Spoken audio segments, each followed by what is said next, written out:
Viral nga ngayon sa social media ang ina ni Charis Pempenko, ang mas kilala na ngayong si Jake Cyrus. Ito'y matapos nga na magbigay ng reaksyon o komento ang ina ni Charis sa pagkanta ni SB19 Stell sa nasabi nga pong nakaraang concert ni David Foster. Sa nasabing Facebook page ni Mommy Raquel, sinabi niya na gulatin mo din ang mga tao. Mag-Charis Pempenko ka ulit. Hahaha, joke lang. Pero in fairness, magaling si Stel Ahero. Malajad Madela din. But still, don't compare with Charis. Oops, just saying lang. Ha, it's my own opinion. Dadami na naman ang bashers ko. Peace, yo. Kung tutuusin, ay wala naman dapat talagang ipagkumpara kay Stel at kay Charis dahil si Charis ay babae habang si Stel naman ay lalaki na mayroong kakaibang boses at kaya nga nitong kumanta ng boses babae pero bagay sa kanyang pagkatao bilang lalaki.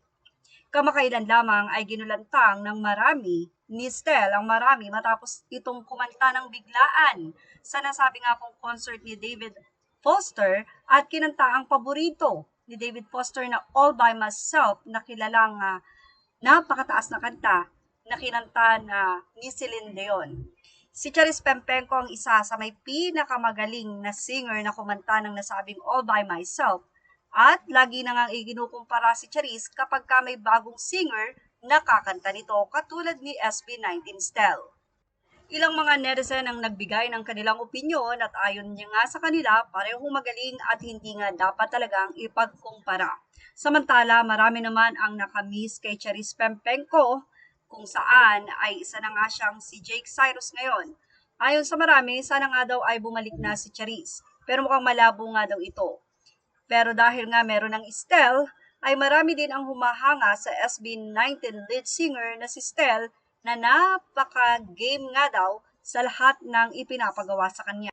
Ganun pa man, hindi maikakaila ng isa sa Pilipinas sa may pinakamagagaling na mga singer katulad ni Stell at ni Charis Pempenko na syempre hinahangaan sa buong mundo.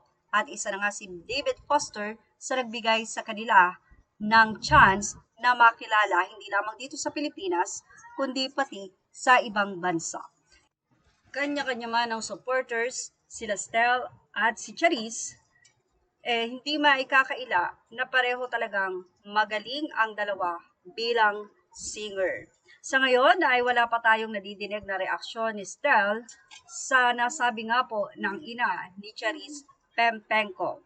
Pero sana nga, malay natin ay magkaroon ng collaboration si Stell at si Jake. Tignan nga natin kung mangyayari yan. At yan ang ating showbiz snap update. Images are all credit to the rightful owners. Please like, share, and subscribe.